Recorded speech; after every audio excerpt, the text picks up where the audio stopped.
There was a time marked with screaming V10 engines when Ferrari was invincible in Formula One.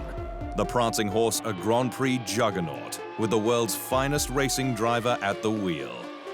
Germany's Michael Schumacher, statistically the greatest of all time, who not only rewrote the history books, but also the mental and physical benchmarks required to be the best. As his scarlet Ferrari set the road alight to the tune of 19,000 RPM.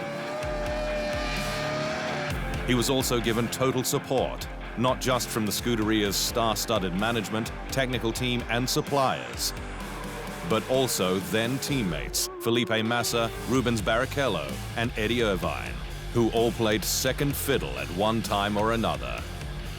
You know, Michael is the best, and for me it's difficult to be seen as the number two, but at the end of the day, all these guys are number two in Formula One compared to Michael.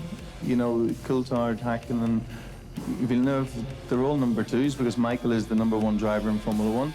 The result was 6 straight Constructors' titles from 1999 to 2004 and 5 straight Drivers' crowns for Schumacher. Between 1996 and 2006, it also netted 78 wins, 61 pole positions, and 56 fastest laps.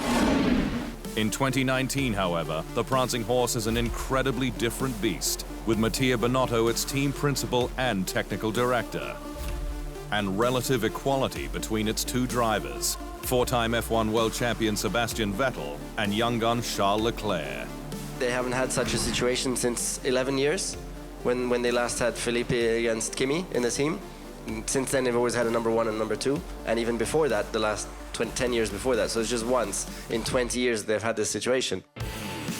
Differences aside, Ferrari's return to greatness has taken a big step back this year, with it unable to consistently unlock its true potential and get the tyres into their narrow working range. Bahrain the great exception, with Leclerc cruising to a maiden win until an engine cylinder gremlin struck.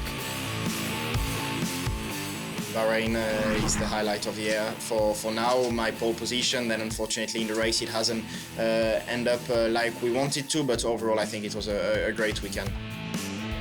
While mistakes from pushing too hard have characterized its campaign, including at the last race in Monaco, Leclerc left in the garage at the end of Q1 and eliminated when he could have fought for pole. Vettel crashing in final practice and again hitting barriers in qualifying.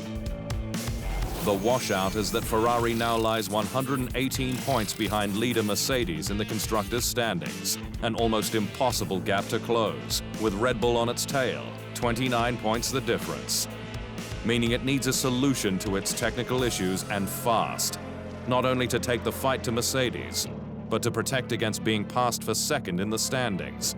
2016, the last time it finished third.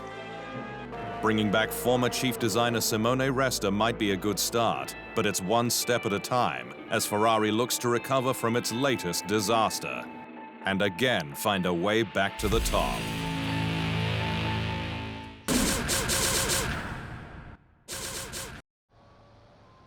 Thanks for watching. To stay up to speed on all things Formula One, make sure you hit the subscribe button.